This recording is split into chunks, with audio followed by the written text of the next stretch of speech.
বাংলাদেশ দ্বিতীয়বারের মতো স্বাধীন হওয়ার পরে রাষ্ট্রীয়ভাবে বেশ কিছু পরিবর্তন আমরা লক্ষ্য করছি। যেমন যেই সমস্ত অফিসারেরা আগে ঘুষ গ্রহণ করত, এখন তারা ঘুষ খাওয়া বন্ধ করে দিয়েছে। কথা বলে না? জোরে বলেন ঠিক কিনা বলেন। জমি রেজিস্ট্রি যেখানে হতো, কিছুদিন আগেও আমাদের একটা রেজিস্ট্রির কাজ ছিল, সরকার পরিবর্তন হওয়ার পর আমরা গিয়েছি, কোনো প্রকারের ঘুষ ছাড়াই সেই কাজটা হয়ে গেছে। তো খুব অবাক হয়েছি, এবং আমাদের নিকটতম লোকেরা বলেছে যে সরকার যদি পরিবর্তন না হতো, এখানে কমপক্ষে 1 লক্ষ টাকা ঘুষ দিয়ে রেজিস্ট্রি করতে হতো, তা না হলে এখানে রেজিস্ট্রি করাই যেত না। সাব রেজিস্ট্রার অফিসারকে এটা দিতেই হতো, সেখানে 1 টাকা ঘুষ দেওয়ার প্রয়োজন হয় নাই।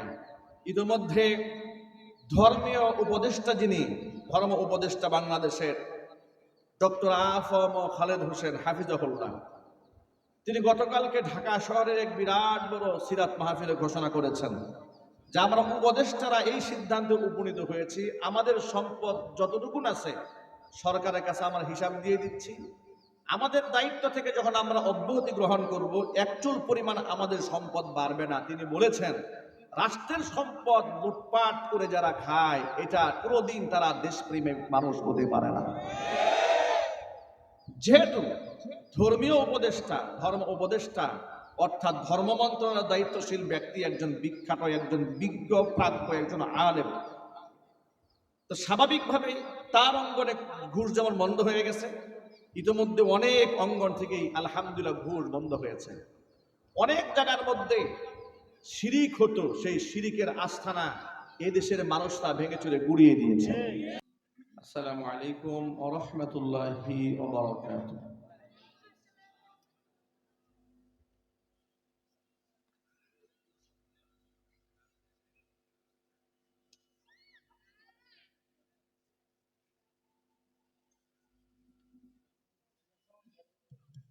যারা দাঁড়িয়ে আছেন মেহেরবানি করে বসে যান, পরিবেশ করে বসে পড়ুন।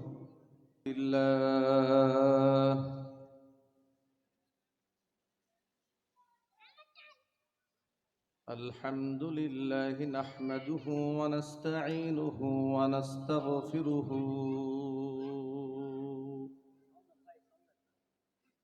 ونعوذ بالله من شرور أنفسنا ومن سيئات أعمالنا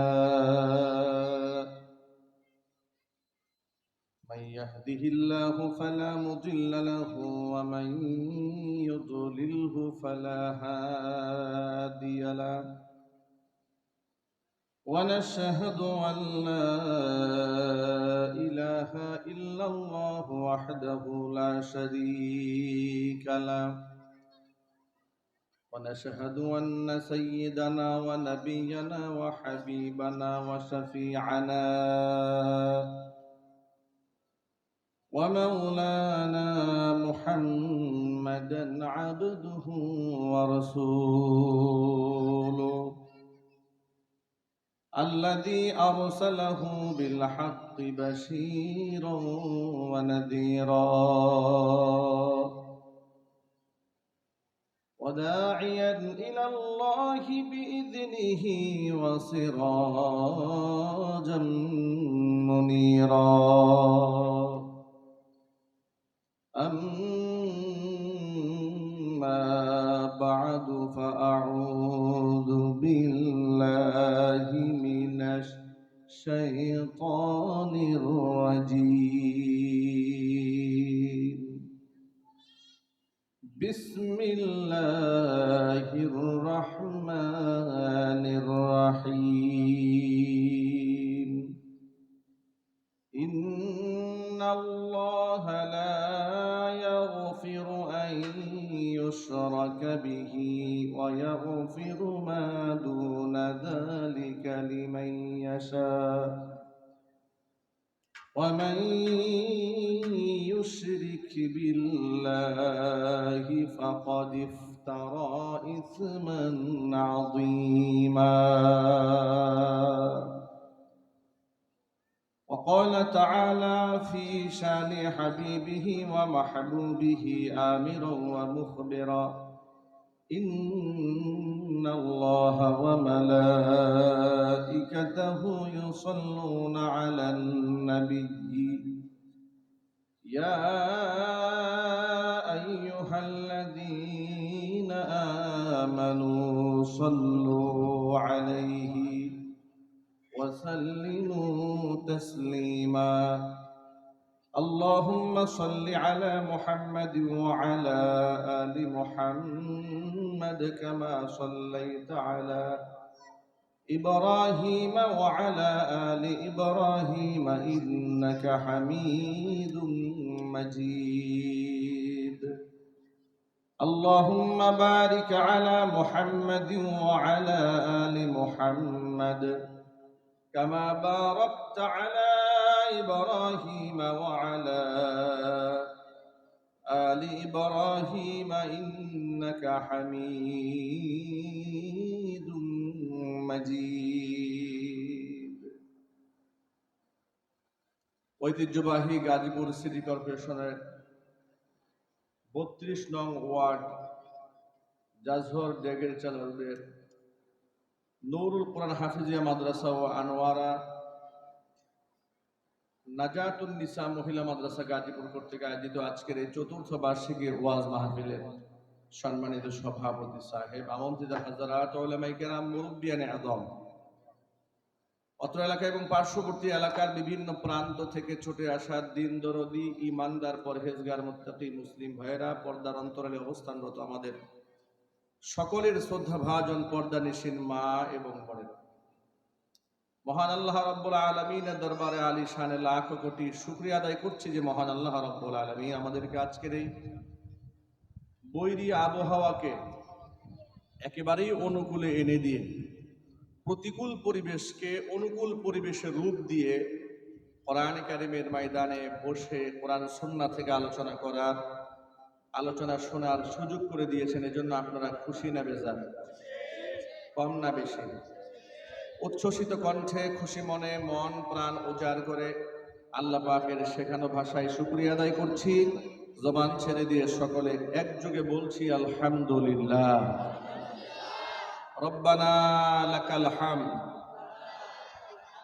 হামদান কাসীরা তাইয়িবান মুবারাকান ফীহি। রব্বানা লাকাল হামদু কামা ইয়ানবাগি লিজালালি ওয়াজহিকা ওয়া আযীমি সুলতানিকা। আল্লাহ রাব্বুল আলামিন আজকের বার্ষিক ওয়াজ মাহফিলকে কবুল করুন। নুরুল কোরআন হাফিজিয়া মাদ্রাসা ও আনোয়ারা নাজাতুন নিসা মহিলা মাদ্রাসাকে আল্লাহ তাআলা কিয়ামত পর্যন্ত কবুল করুন। মাদ্রাসার সমস্ত হাজাত আল্লাহ পাক তার গায়েবে খাজানা থেকে মিটিয়ে দিন। যে মহান রব্বুল আলামিন আমাদেরকে প্রতিকূল আবহাওয়াটাকে অনুকূলে এনে দিয়েছেন, আমরা তো ধারণাই করেছিলাম যে আজকের প্রোগ্রাম হয়তো নাও হতে পারে, ঠিক কিনা বলেন? এই কদিন যে হারে মুষলধারে বৃষ্টি হয়েছে, আমরা মনে করেছিলাম প্রোগ্রাম বোধ হবেই না। আল্লাহ পাক আমাদেরকে এত সুন্দর একটি পরিবেশ করে দিয়েছেন। আমার মাগরিবের পরে বসে আলোচনা করার কথা থাকলেও আমি একেবারে আসরের পরেই বসেছি, একেবারে অল্প সময় হাতে নিয়ে। পেছনে কারণ হচ্ছে, আমি যেখানে জুমার খুতবা দেই আমবর্ষা শাহী জামে মসজিদ কাউরান বাজারে, সেখানেও বাদ এসা আজকে আমার প্রোগ্রাম আছে, যার জন্য ওই প্রোগ্রামে যথাসময়ে অ্যাটেন্ড করার জন্য আমাকে সংক্ষিপ্ত সময়ের জন্য আসরের পরে এখানে সময় দিতে হচ্ছে। আমরা চেষ্টা করব এই অল্প সময়ের মধ্যে কিছু মুদ্রা কথা, কিছু দামি কথা, কিছু মৌলিক কথা আপনাদের সামনে উপস্থাপন করার জন্য। হেদায়েতের জন্য বস্তা ভর্তি ওয়াজের প্রয়োজন হয় না, অনেক বেশি কথা বলার প্রয়োজন হয় না। খায়রুল কালামি মা কাল্লা ওয়া দাল্লা, আরবি প্রবাদ ভাষায় একটা কথা আছে, খায়রুল কালামি মা কাল্লা ওয়া দাল্লা। সেটা হচ্ছে, উত্তম কথা হচ্ছে সেই কথা যা পরিমাণে কম হয় কিন্তু অর্থ অনেক বোঝায়। আল্লাহ পাক যদি চান আমাদের এই অল্প সময়ে অনেক দামি কথা আমাদের জবান থেকে বের করতে পারেন, পারেন কিনা জোরে বলেন। আল্লাহ পাক যেন এই মাহফিল আমাদের সকলের ইসলার মাধ্যম হিসেবে কবুল করেন। আমরা যেন এখান থেকে সংশোধনী নিয়ে বাড়ি দিতে পারি, আল্লাহ পাক সেই তৌফিক দান করেন। বাংলাদেশ দ্বিতীয়বারের মতো স্বাধীনতা অর্জন করেছে, আলহামদুলিল্লাহ বলেন। আলেম ওলামারা সহ দেশের আপামর জনসাধারণ তারা বাক স্বাধীনতা ফিরে পেয়েছে। কথা বলে না।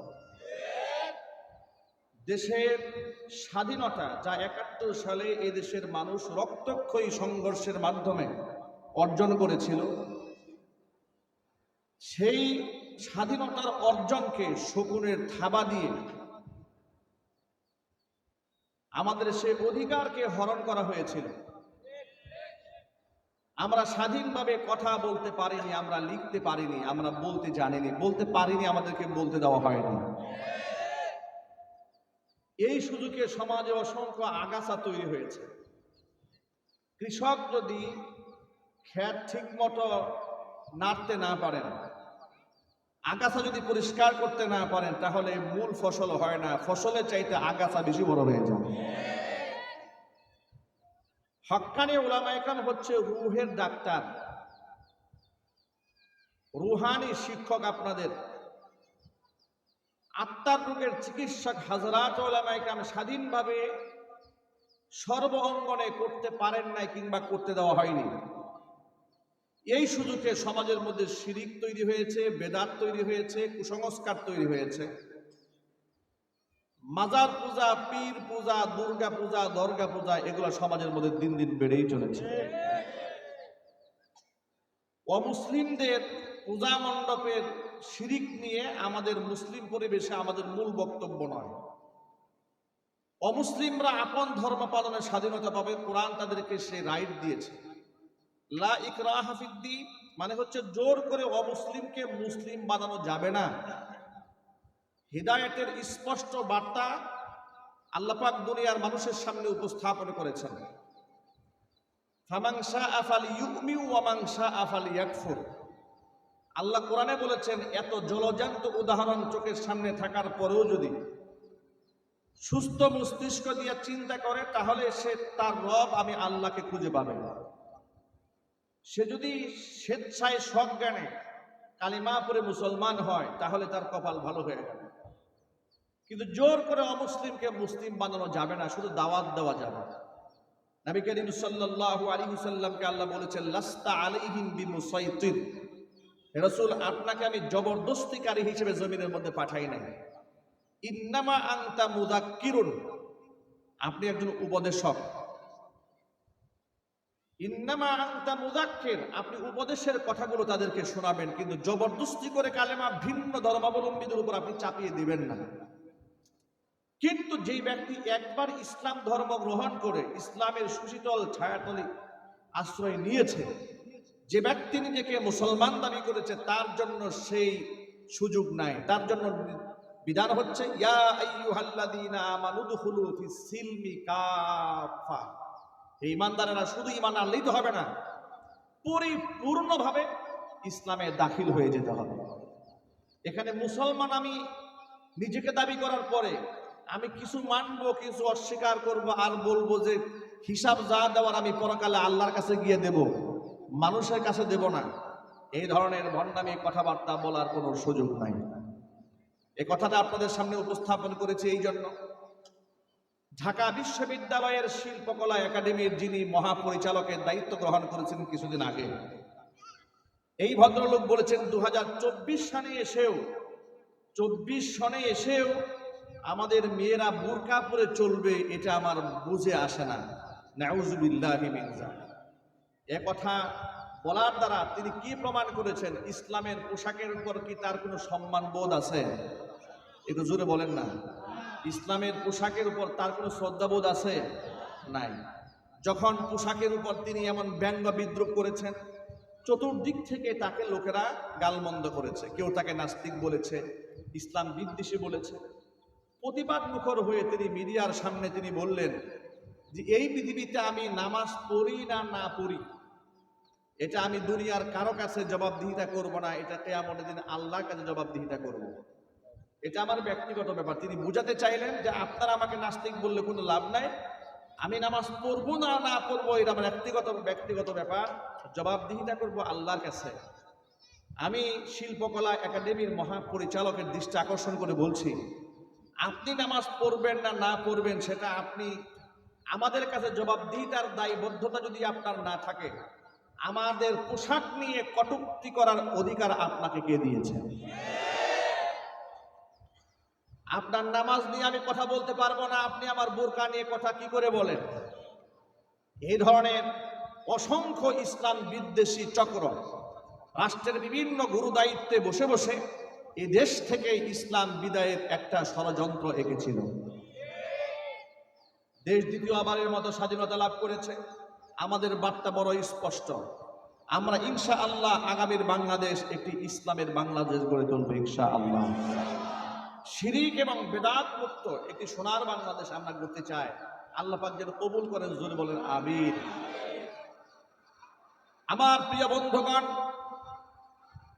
একজন মুসলমানের ইসলামের বিধিবিধানের ন্যূনতম কোনো বিষয়কে নিয়ে তামাশা করা, ব্যঙ্গ করা, বিদ্রোহ করা কিংবা অস্বীকার করার কোনো সুযোগ ইসলাম তাকে দেয় নাই। একটু ভালো করে বোঝার চেষ্টা করেন। ভদ্রলোক বলেছে আমি নামাজ পড়ি না না পড়ি আমি পাবলিকলি জবাবদিহিতা করব না, অথচ আল্লাহর নবী সাল্লাল্লাহু আলাইহি ওয়াসাল্লাম নামাজ শুধু না পড়লে জবাবদিহিতা নয়, হুজুর বলেছেন মসজিদে আযান শোনার পরে মসজিদে এসে জামাতের সাথে শরীক হয়ে যারা নামাজ আদায় না করে, যারা ঘরের মধ্যে নামাজ পড়ে, বুঝেন একটু, বেনামাজি না, নামাজ পড়ে মসজিদে গিয়ে না পড়ে, কোথায় পড়ে জোরে বলেন? ঘরের মধ্যে পড়ে। আল্লাহর হাবিব বলেন মসজিদে এসে জামাতে শামিল না হই ঘরের মধ্যে যারা নামাজ আদায় করে, আমার মনে চায় একদল যুবকদেরকে সাথে নেই, শুকনা লাকড়ি নিয়ে ওই বাড়িতে যায় আর বাড়িগুলাকে আমি আগুন দিয়ে জ্বালিয়ে শেষ করে দেই। কারণ এই বাড়ির মহব্বতে তারা ঘর থেকে মসজিদ পর্যন্ত আসে না। একটু চিন্তা করেন তো আপনারা, নামাজ তিনি ছেড়ে দিয়েছেন তা নয়, নামাজ সে পড়ে কিন্তু মসজিদে না আসে, ঘরের মধ্যে পড়ে। রাসূল বললেন ঘরে পড়লে হবে না, তাকে পানিশমেন্ট দেওয়া হবে কেন সে মসজিদে আগমন করে নাই। এটা হচ্ছে ইসলাম। উদখুলু ফিস সিলমি কাফা, আপনাকে পরিপূর্ণ ইসলাম মানতেই হবে। নামাজ যেমন ইসলামের জন্য অপরিহার্য গুরুত্বপূর্ণ অধ্যায়, অনুরূপভাবে যাকাত ইসলামের অপরিহার্য একটা অধ্যায়। আল্লাহর হাবিব সাল্লাল্লাহু আলাইহি ওয়াসাল্লামের ইন্তেকালের পরে যখন আবু বকর সিদ্দিক রাদিয়াল্লাহু তাআলা আনহু খলিফা হয়ে গেলেন, অসংখ্য নও মুসলিমরা ইসলাম ধর্ম ছেড়ে দিয়ে আবার শিরকের মধ্যে মুবতালা হয়ে গেলেন। মুসলমানদের কিছু কিছু এমন ব্যক্তিরা ছিল, আমলের মধ্যে কিছু কিছু তারা শিথিলতা অবলম্বন করলেন, যারা আগে যাকাত দিতেন, কিন্তু আল্লাহর নবীর ইন্তেকালের পরে তাদের কিছু কিছু মানুষের মনোভাব এমন তৈরি হলো, যেহেতু রাসূল নাই এখন আর যাকাত আমরা দেব না। পরিস্থিতি বড় বেকায়দায় চলে যাচ্ছে। এমন পরিস্থিতির আলোকে হযরত আবু বকর সিদ্দিক রাদিয়াল্লাহু তাআলা আনহু বলছেন, যদি রাসূলের জামানায় যাকাত যারা দিয়েছে তারা যদি আমার জামানায় এসে যাকাতের উটের একটা রশি পর্যন্ত দিতে অস্বীকার জানায়, আমি তার বিরুদ্ধে যুদ্ধের ঘোষণা করব। এরপর তিনি বললেন আয়ানকুসুদ্দীনু ওয়া আনা হাইয়ুন, মুসলমান তার ধর্মের কোনো ক্ষতি করে ফেলবে, একজন মুসলমান তার মাধ্যমে দ্বীনের কোনো ক্ষতি সাধিত হবে আর আমি জিন্দা থাকব, এটা আমি আবু বকর দ্বারা সম্ভব নয়। এখান থেকে গোটা জাতিকে একটা মেসেজ দিতে হবে, অমুসলিমরা পূজা অর্চনা করবে, আপনি বাধা দিতে পারবেন না, কিন্তু মুসলমান যদি ইসলাম দ্রোহিতা করে অবশ্যই আপনাকে বাধা প্রদান করতে হবে, এমনকি তাকে শাস্তির সম্মুখীন করতে হবে। নিশ্চয়ই এতক্ষণ আমার বক্তব্যের মাধ্যমে এই বিষয়টি আপনাদের সামনে পরিষ্কার হয়েছে।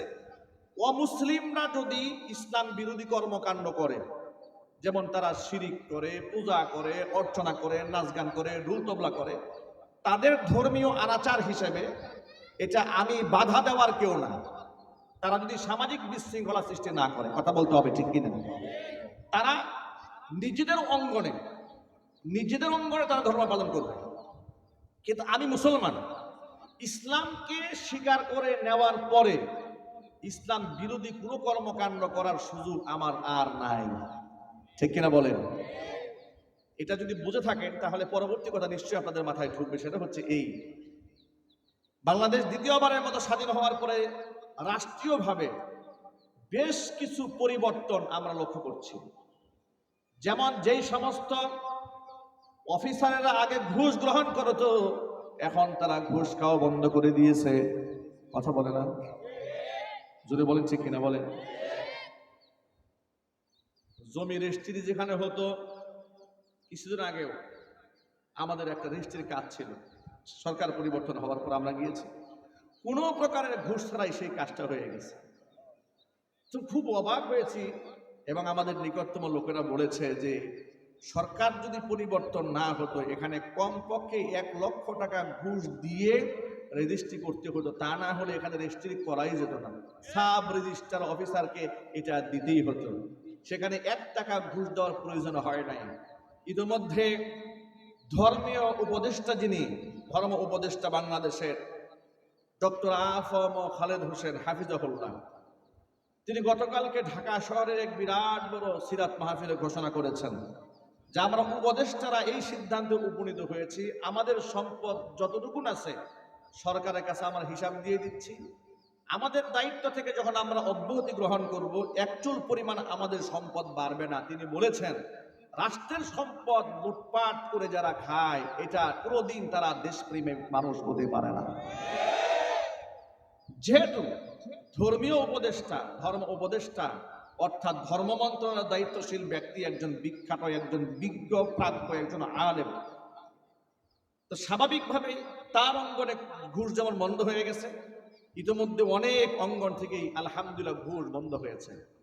অনেক জায়গার মধ্যে শিরিক হতো, সেই শিরিকের আস্থানা এদেশের মানুষরা ভেঙে চুরে গুড়িয়ে দিয়েছে। আপনাদেরকে বোঝাবার জন্য বলি, বাংলাদেশের অনেক জায়গাতে এমন কিছু মাজার আছে যে মাজারের মধ্যে শুয়ে থাকা কোনো আল্লাহর ওলি আছে, তার কোনো প্রমাণ নাই, কিন্তু মাজার আছে। কথা বলেন ঠিক কিনা বলেন? আর মাজারের নামগুলো কি শুনলে আপনারা হাসতে হাসতে পেট ব্যথা হয়ে যাবে। মাস্তান বাবার মাজার, ল্যাংটা বাবার মাজার, বদনাশার মাজার, পাগলা বাবার মাজার, কি আছে না নাই? একটু জোরে বলতে হবে তো। গাজীপুরেই তো আছে ফসি পাগলার মাজার, মানে পাগল, ছাগল, ল্যাংটা, জামা কাপড় নাই, সব আল্লাহর ওলি হয়ে গেছে, আর মানুষেরা মসজিদ বাদ দিয়ে তাদের কাছে গিয়ে সাহায্য চাওয়া শুরু করছে। এর চেয়ে ক্ষুধাদ্রোহিতা আর কি হতে পারে? কথা বলতে হবে তো, ঠিক কিনা বলেন? আর এই সমস্ত মাজার পূজাকে জিয়ায় রেখেছে বাংলাদেশের তথাকথিত কিছু সুন্নি সম্প্রদায়ের লোকেরা। নিজেদেরকে সুন্নি দাবি করে ইসলাম বিরোধী যত প্রকারের কাজ আছে, যেমন নারী পুরুষের অবাধ মেলামেশা এই দেশের মাজারগুলোতে আছে না নাই? উরসের নামে নাচানাচি ভণ্ডামি এই দেশে আছে না নাই? উরসের নামে গান বাজনা ঢোল তবলা বাজানো আছে না নাই? উরসের নামে গাঁজাখুরদের আড্ডা মাজারগুলোতে আছে না নাই? এর দ্বারা খুব স্পষ্টই প্রমাণ হয় এদেশের মাজারগুলা শিরিক, বেদাত, কুফর, কুসংস্কারের আড্ডাখানায় পরিণত হয়েছে। চিল্লায় বলতে হবে ঠিক কিনা? সেগুলা যদি মুসলিমরা ভেঙে দেয় তাহলে তো মুসলমানদের কষ্ট লাগার কথা নয়। বাংলাদেশের এক কুখ্যাত বক্তা বলেছে, ওই মাজারপন্থী, যে মাজার ভেঙে দিচ্ছেন কেন? মাজারে শিরিক হয় এই জন্য। তো আপনারা মন্দিরে পাহারা দেন কেন? মন্দিরে কি ইবাদত হয় নাকি? দেখেন, পাগলের মাথা নষ্ট হয়ে গেছে। পাগলের মাথা নষ্ট না হলে এই প্রশ্ন সে কেমনে করে? অমুসলিমদের মন্দির পাহারা দেওয়া হয়েছে, মাজার পূজারীকে বলবো তুমিও আজকে থেকে নিজেকে হিন্দু দাবি করো, এবং মাজারপন্থী যারা আছে তারা আজকে থেকে তোমরা ঘোষণা করো যে আমরা মুসলমান না, আমরাও হিন্দু, তাহলে তোমাদের মাজারগুলো আমরা পাহারা দেব। কথা বলতে হবে ঠিক কিনা বলে? আজকে এভাবে গোটা মুসলিম উম্মাহকে মুশরিক বানায় দেওয়ার জন্য যত পায়তারা আছে, যত উপকরণ আছে, এর মধ্যে বিরাট একটা মাধ্যম হচ্ছে মাজার ব্যবসা। এ দিয়ে মানুষকে শিরকের প্রতি ধাবিত করা হচ্ছে। এখানে যারা এসেছেন আপনাদেরকে ছোট্ট করে একটা বার্তা দিয়ে দিচ্ছি। ওরা জিজ্ঞেস করছে বিভিন্ন জায়গায়, আমাদের কাছে মাসআলা জানতে চাচ্ছে যে মাজার ভাঙা জায়েজ আছে কিনা। লোকেরা জিজ্ঞেস করছে। আমি এই প্রশ্ন আমার কাছে আসার পরে যত লোকেরা বলেছে, আমি তাদের জন্য পাল্টা একটা প্রশ্ন করি, যে প্রশ্নটা এভাবে হবে না যে মাজার ভাঙা জায়েজ আছে কিনা, প্রশ্ন করতে হবে মাজার গড়া জায়েজ আছে কিনা। কথা বলেন, ভাঙার প্রশ্ন তো পরে আসবে, আগে গড়ার প্রশ্ন আসবে, মাজার গড়া জায়েজ আছে কিনা। আপনারা এক বাক্যে জবাব দিয়ে বলেন, জান্নাতের সুসংবাদ প্রাপ্ত শত সহস্র সাহাবী জান্নাতুল বাকির মধ্যে শুয়ে আছে, জান্নাতুল মুআল্লার মধ্যে শুয়ে আছে, কবরের মধ্যে চিহ্ন পর্যন্ত নাই। কোনটা কার কবর আপনি চিনতেও পারবেন না, খুঁজে বেরও করতে পারবেন না। কোনটা ফাতেমাতুজ জাহরা রাদিয়াল্লাহু তাআলা আনহার কবর আপনি খুঁজেও পাবেন না। তাহলে একটু আন্দাজ করে দেখেন, জান্নাতের সুসংবাদ প্রাপ্ত যারা ছিলেন, আল্লাহর পক্ষ থেকে যারা সুসংবাদ প্রাপ্ত ছিলেন, আল্লাহ নবী সাল্লাল্লাহু আলাইহি সাল্লাম যাদের ব্যাপারে বলেছেন, আসহাবি কান নুজুম ফাবিআইয়িহিম ইকতাদাইতুম ইহতাদাইতুম, আমার সাহাবীরা আকাশের নক্ষত্র সমতুল্য, তাদের যে কারো অনুসরণ করলেই তুমি হেদায়েতের পথ পেয়ে যাবে। নক্ষত্র তুল্য সাহাবায়ে কেরাম, আল্লাহর হাবিব যাদের সম্মান নিয়ে বলেছেন, আল্লাহ আল্লাহ ফি আসহাবি লা তাত্তাখিদুহুম গরদাম মিন বাদি ফামান আহাব্বাহুম ফাবিহুব্বি আহাব্বাহুম ওয়া মান আবগাদাহুম ফাবিবুগদি আবগাদাহুম। রাসূল বলেন, খবরদার খবরদার, আমার সাহাবীদের ব্যাপারে আল্লাহকে ভয় করো, আল্লাহকে ভয় করো, আল্লাহকে ভয় করো। লা তাত্তাখিদুহুম গরদাম মিন বাদি, আমার ইন্তেকালের পরে আমার সাহাবীদেরকে সমালোচনার টার্গেটে পরিণত করো না। আমার আহাব্বাহুম ফাবিহুব্বি আহাব্বাহুম, আমার সাহাবীদেরকে যারা ভালোবাসে তারা আমি রাসূলকে ভালোবাসে, আমার ভালোবাসার কারণেই সাহাবীদেরকে ভালোবাসে। ওমান আবগাদাহুম ফাবিবুগদি আবগাদাহুম, কোন ব্যক্তি যদি আমার সাহাবীদের প্রতি বিদ্বেষ ভাব পোষণ করে, মনে রাখবা আমি রাসূলের উপর বিদ্বেষের কারণে আমার সাহাবীর উপরে তারা বিদ্বেষ ভাব পোষণ করে। তাহলে চিন্তা ভাবনা করে দেখেন, আল্লাহর হাবিব সাল্লাল্লাহু আলাইহি ওয়াসাল্লাম যে সমস্ত সাহাবীদেরকে নক্ষত্র বললেন, কোরআন মাজিদের মধ্যে আল্লাহ পাক বললেন, রাদিয়াল্লাহু আনহুম ওয়া রাদু আনহু, আমার নবীর সাহাবীদের উপরে আমি আল্লাহ সন্তুষ্ট হয়েছি, তারাও আমি আল্লাহর প্রতি সন্তুষ্ট। শুধু কি তাই, কোরআন মাজিদের মধ্যে আল্লাহ পাক বললেন, উলাইকাল্লাযীনা ইমতাহানাল্লাহু কুলুবাহুম লিত্তাকওয়া মাগফিরাতু ওয়া আজরুন আযীম। আমি নবীর সাহাবীদের অন্তরগুলোকে তাকওয়ার মাপকাঠিতে পরীক্ষা করে নিয়েছি। তাকওয়ার মাপকাঠিতে পরীক্ষা করার পরে তারা পরীক্ষার মধ্যে উত্তীর্ণ হয়েছে। লাহুম মাগফিরাতু ওয়া আজরুন আযীম, আমি আল্লাহর পক্ষ থেকে তাদের জন্য রয়েছে ক্ষমা এবং মস্ত বড় পুরস্কার। তাহলে সাহাবায়ে কেরামের উপর আল্লাহ সন্তুষ্ট, রাসূল সন্তুষ্ট, নক্ষত্র সমতুল্য, যে কাউকে অনুসরণ করলে জান্নাত পাওয়া যাবে, সাহাবায়ে কেরাম জান্নাতি, কোনো সন্দেহ নাই। ওই সমস্ত সাহাবীদের কোনো মাজারও হয় না, ওই সমস্ত সাহাবীদের কবরে উরস হয় না, ওই সমস্ত সাহাবীদের কবরে পূজা হয় না, আগরবাতি মোমবাতি জ্বালানো হয় না। এবার সাহাবীদের পর্ব রাখেন, দু জাহানের বাদশা ইমামুল মুরসালিন রাহমাতুল লিল আলামিন খাতামুল আম্বিয়া নবিয়ুনা মুহাম্মদুর রাসূলুল্লাহ সাল্লাল্লাহু আলাইহি ওয়াসাল্লাম, কিয়ামতের ময়দানে যিনি সুপারিশ না করলে বিচার কার্য শুরু হবে না। জান্নাতের দরজার মধ্যে সবার আগে যিনি করাঘাত করবেন, কিয়ামতের ময়দানে মাকামে মাহমুদ সিজদায় পড়ে চোখের পানি ছাড়ার পরে আল্লাহ রাব্বুল আলামিন তার সুপারিশ মঞ্জুর করে নেবেন। সেই নবীজি সাল্লাল্লাহু আলাইহি ওয়াসাল্লামের কবরের মধ্যে উরস হয় না, সেখানে লাল শালু বিছানো হয় না, সেখানে ঢোল তবলা বাজানো হয় না। এমনকি আল্লাহর নবী সাল্লাল্লাহু আলাইহি ওয়াসাল্লাম নিজে আল্লাহর কাছে দোয়া করেছেন, আল্লাহুম্মা লা তাজআল কবরি ওয়াসানান ইউবাদ ইশতাদ্দা গাদাবুল্লাহি আলাল ইয়াহুদি ওয়ান নাসারা ইত্তাখাযু কুবুর আমবিয়াইহিম মাসাজিদা। আল্লাহ তাআলা, তুমি আমার কবরটাকে পূজা করা হয় কিংবা ইবাদত করা হয়, উপাসনা করা হয় এমন ভাস্কর্যের রূপ দিও না। আল্লাহ নবী সাল্লাল্লাহু আলাইহি সাল্লাম নিজের কবরে যেন ইবাদত না হয়, আল্লাহ রাব্বুল আলামিনের কাছে সাহায্য প্রার্থনা করেছেন। জোরে কোন সুবহানাল্লাহ। যেখানে আল্লাহ নবী সাল্লাল্লাহু আলাইহি সাল্লামের কবরে সিজদা দেওয়া যায় না, তার কবরে সাহায্য চাওয়া হয় না, সাহায্য চাওয়া যায় না, এমনকি সেখানে ওরা শরীর বানানো যায় না, ঢুল তবলা করা হয় না।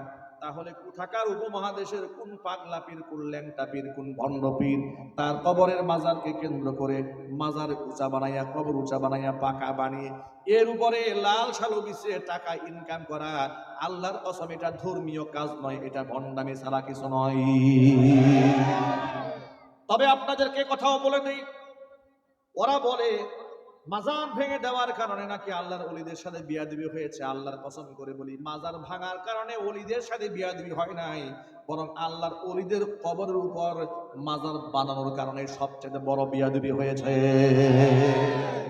সবচেয়ে বড় বিয়াদবি তো আল্লাহর ওলির সাথে সেদিন হয়েছে যেদিন আল্লাহকে বাদ দিয়ে আল্লাহর ওলির কাছে চাওয়া হয়েছে।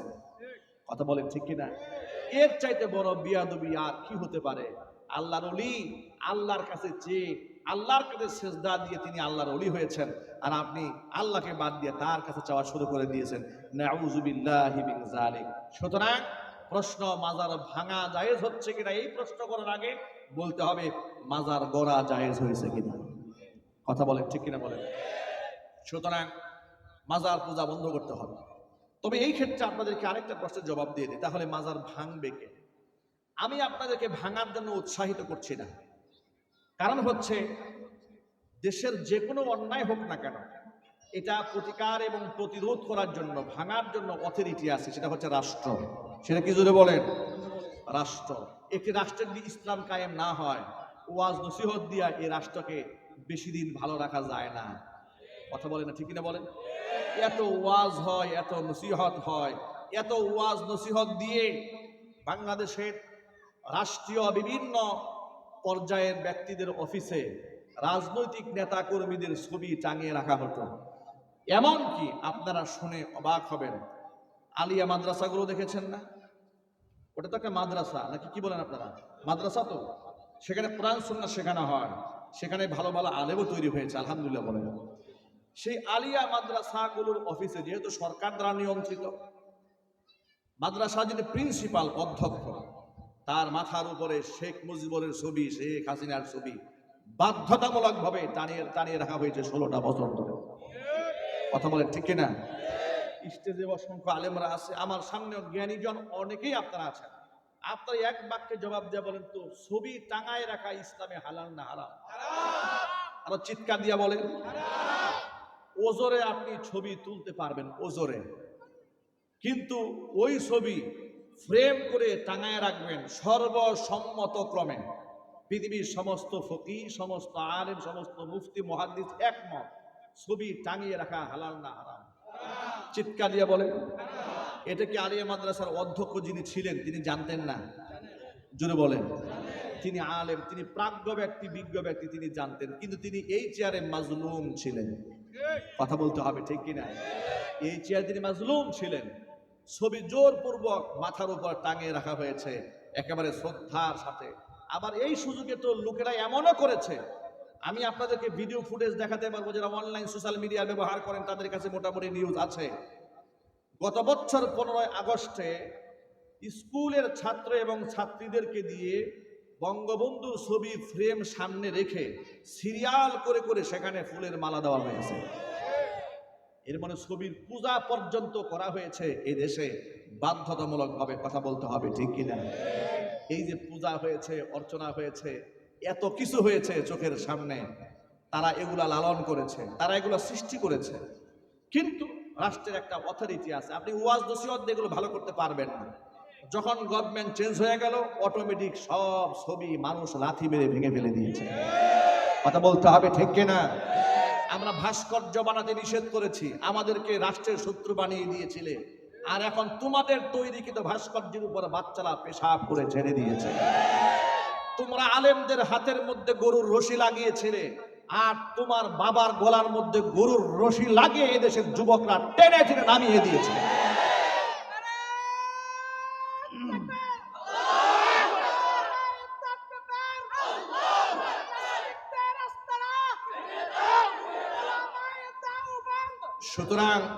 সুতরাং আমি একটা মেসেজ দিতে চাই, সেটা হচ্ছে এই, ওয়াজ নসিহত করে আপনি সবকিছু ঠিকঠাক করতে পারবেন না। ক্ষমতা চেঞ্জ হয়ে গেলে অটোমেটিক অনেকটা চেঞ্জ হয়ে যায়।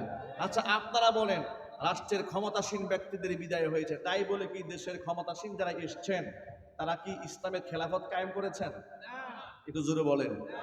খেলাফত কায়েম হয় না, শুধুমাত্র ক্ষমতার হালকা একটু পালা বদল হয়েছে, এতেই মূর্তি টুর্তি শেষ হয়ে গেছে। যদি খেলাফত কায়েম হয় চিত্রটা কেমন হবে?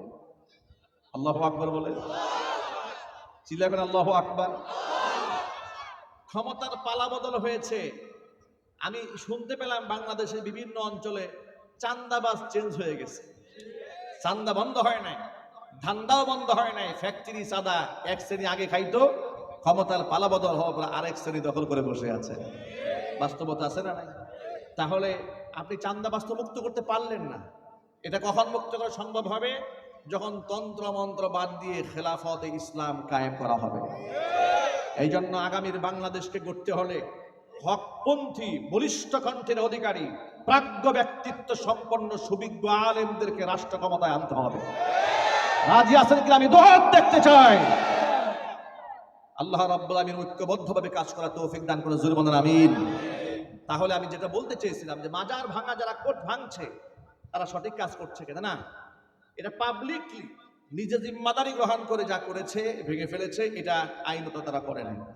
এটা যদি মানুষকে সকলকে এই অথরিটি দেওয়া হয় তাহলে দেশের মধ্যে বিশৃঙ্খলা তৈরি হবে। ঠিক কিনা বলেন? যেমন কোরআনের আইন আছে হত্যার মধ্যে হত্যা, তাই বলে কেউ কাউকে হত্যা করলো বিনিময়ে আপনি তাকে হত্যা করতে পারবেন না? পারবেন। কোরআনে আছে কেউ তাকে চোখ কানা করে দিলে তার চোখটা কানা করে দেওয়া হবে, কিন্তু সেই বিচার কি আপনি করতে পারবেন না। এটা রাষ্ট্রের অথরিটির প্রয়োজন আছে না নাই? অথরিটির প্রয়োজন আছে। এই জন্য খেলাফত প্রয়োজন। যদি পরিপূর্ণ ইসলামের স্বাদ আপনি আস্বাদন করতে চান, রাষ্ট্রে খেলাফত কায়েম না হলে এটা কোনোদিন সম্ভব হবে না।